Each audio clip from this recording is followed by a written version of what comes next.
In this video, we are going to be talking about writing a strong introduction and also your body paragraphs. Now, we have organized all of our information. We have our pre-writing activity completely finished. Now it's time to start writing about our descriptive essay topic. So let's turn our practice companion books to page 360. And we want to think about, again, some of the characteristics of a good descriptive essay. Now, I know you wrote this down in your notes, but let's just go over it really quickly.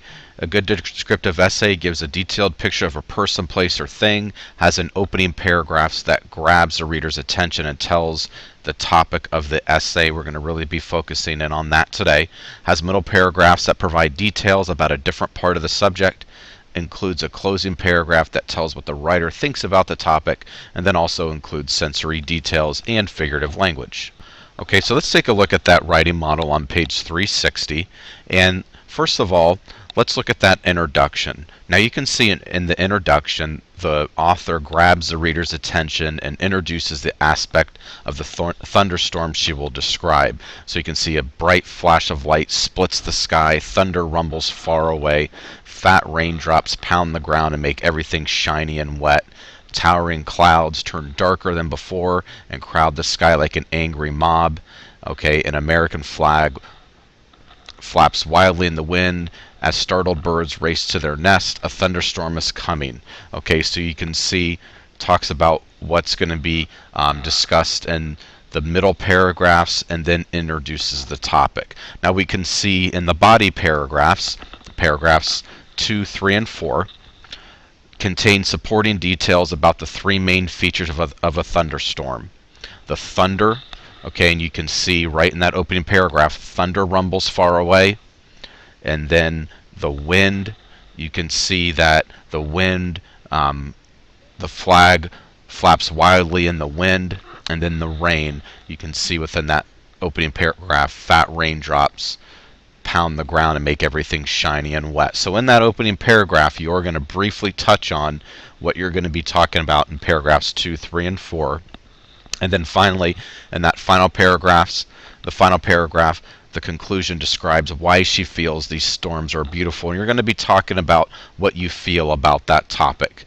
Okay, so you can see they can be scary in that final paragraph. They can also be beautiful when the sky lights up brighter than a camera flash, everything glows below, and so on. So the author is talking about her point of view or her opinion about thunderstorms. And you will do that. You'll talk about your opinion about the topic that you chose to write about. Okay, now we're going to really focus in on creating a strong introduction. Now it is very important that you understand that the introduction is the writer's first chance to grab the reader's attention and draw him or her into the story. Okay, so the first paragraph of a descriptive essay should include vivid language and imagery while also representing the purpose and main idea of the piece. Okay, so very important for that. Just think about it's your one chance to really draw the reader in, and if you don't do a good job of that, the reader may or may not continue to read. Okay, so thinking about the topic of avalanches, for example, I may think avalanches are powerful forces of nature, so my writing should be powerful too. Okay, so maybe an introduction may sound like this. Mother Nature isn't always peaceful and calm. Sometimes she flexes her muscles. This is a time when you do not want to mess with Mother Nature. Avalanches are a thrilling example of this. Okay, so think about that. Think about if it fits the criteria listed in some of the parts of a descriptive essay. For example, in the introduction, you need to grab the reader's attention, introduce the aspect of whatever you're talking about. So you can see with that it does meet the criteria. It should draw the reader in. Now as you come to class today, you're going to be focusing solely in on the introduction paragraph for your descriptive essay. It is extremely important that you include vivid language and imagery. In other words, you really want your reader to not be able to just read about, but also be able to picture it in their mind, and also state the purpose and main idea of your descriptive essay.